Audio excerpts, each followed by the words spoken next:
Hey guys, I just wanted to take a little time in a video to talk over and go over defining behavior. That's the topic. And so I pulled this information from a case study unit in the Iris Center on defining behavior. The reference is here on this slide. Before they begin instruction, teachers must define the skills and knowledge that they expect students to learn. Similarly, teachers must identify the behaviors they expect their students to engage in during instruction. When students do not engage in these expected behaviors, teachers need to be able to objectively define the expected behaviors and the behaviors that need to be changed. Once defined, these behaviors can be measured.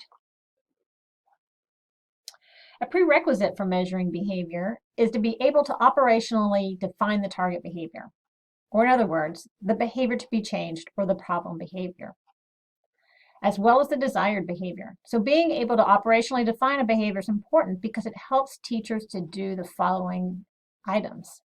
Collect data on the behavior, either by observing the student or by asking others about the student. Collect accurate information about when the behavior occurs. Optimize the available services or supports for data collection. Focus on the interaction between the environment and the student instead of assuming that innate issues are the behavior source. In other words, he's a troubled kid. Describe what they want their students to do in an unmistakable manner so that others can assist in their efforts. Design an appropriate intervention. Determine whether the behavior has changed once an intervention has been implemented. And finally, write IEP behavioral goals and objectives, conduct functional behavior assessments, and communicate with others, such as the parents, other teachers, or guidance counselors. This IRIS case study unit describes some specific skills that can help you in the process. So what is it? Defining a student's behavior is a prerequisite for measuring a student's behavior. A problem or target behavior is the behavior the teacher wants to change.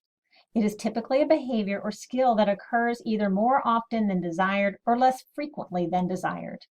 In addition to identifying a behavior, the teacher might find it beneficial to identify a replacement or desired behavior. The replacement behavior is the behavior the teacher wants the student to engage in. In some cases, it's beneficial for the teacher or other school personnel to determine the function of the target behavior before identifying the replacement behavior. But that would occur when conducting the functional behavior assessment. So here are some examples for you in terms of differentiating a target behavior and a replacement behavior. So these examples are simply focusing on operationally defining the behaviors without considering the function of the behavior. So Lisa gets out of her seat too often. Joey breaks pencils when he gets frustrated. Sean talks in class without raising his hand. What could replace these behaviors? Well, Lisa would remain in her seat during instruction, and Joey will request a break when he feels frustrated, and Sean will raise his hand before speaking in class. Once the teacher has identified the target and the replacement behaviors, he or she must create operational definitions of these behaviors.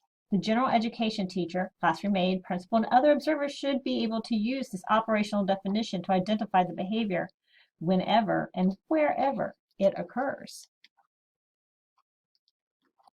In order to produce an operational definition, it is beneficial for a teacher to describe the behavior in an observable manner, describe the behavior in measurable terms, define the behavior in positive terms, and be clear, concise, and complete. Here are some more examples. The target behavior here is the student does not do his classwork. Let's see how an operational definition of this target behavior would look. The student frequently talks to peers, does unassigned work, tasks, or calls out for help. If the teacher does not intervene, these behaviors will escalate to yelling, crying, and throwing objects. The replacement behavior might be for the student to complete his classwork. But what does that look like? Well, the student's eyes are on the assignment, student raises hand for help, writing is task related, and the materials used are task related, and the teacher directions are followed.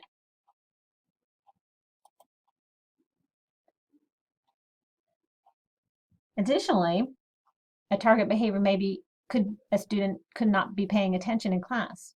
But to make sure that it's observable, measurable, positive, clear, concise, and complete, it would be operationally defined as the student looks around the room, looks at his desk, and looks at another student. This is a definition that multiple people observing the behavior could agree upon when occurring. Replacement behavior would be to pay attention. And what would that look like? The student will sit in his seat, make eye contact with the teacher while verbally responding to the teacher's questions. This IRIS case study unit also provides information on the skill of using observable terms. If a behavior is defined in observable terms, the occurrence of the behavior is readily apparent to an observer. Observable behavior is what one is doing or the product of what one has done. So here are some tips for implementation. Start by describing what the behavior looks like. Avoid being subjective because you're really going to focus on what you see or hear. Consult a list of action verbs to describe the behavior.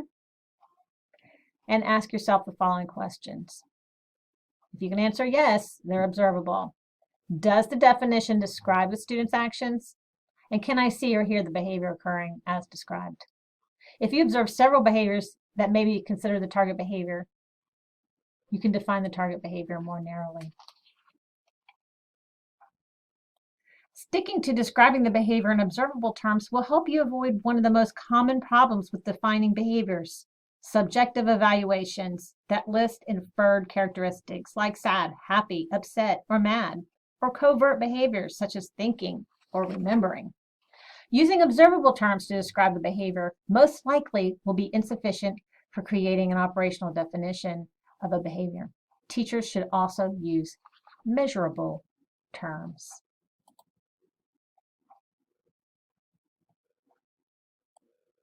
Using measurable terms refers to defining behavior in a way that can be counted or timed. We're going to cover this more in depth later in this course sequence. But for now, let's talk about using positive terms.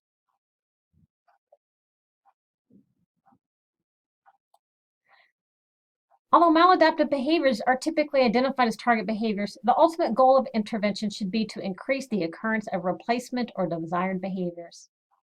Selecting and defining replacement behavior, an appropriate alternative to the target behavior, is the first step in planning behavioral intervention. Select replacement behaviors that the student can engage in or learn to do, and behaviors that the student would like to engage in, or the teacher would like the student to engage in. You want to avoid using not in your behavioral definition.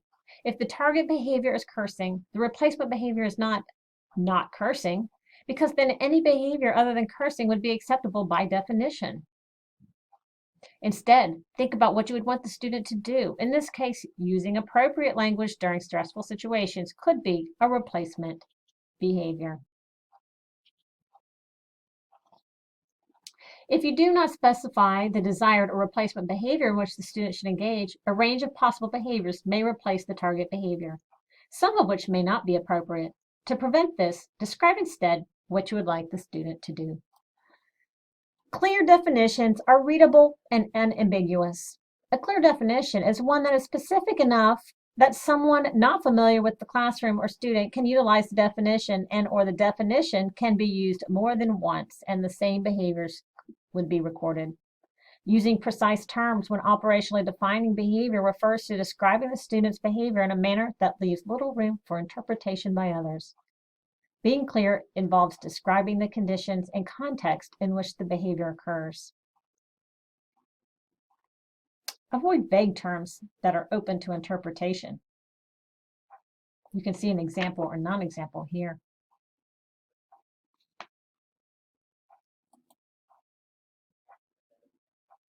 You want to reword the definition if you find redundancy. Among groups of professionals, redundant words or phrases may easily find their way into a definition. See these examples. And finally, you want to ask yourself the following question. If you can answer yes, your definition is clear, concise, and complete. Can a stranger use this definition to determine whether the target behavior is occurring or not occurring? Can you measure the occurrence of the behavior using rate, frequency, duration, latency, or magnitude?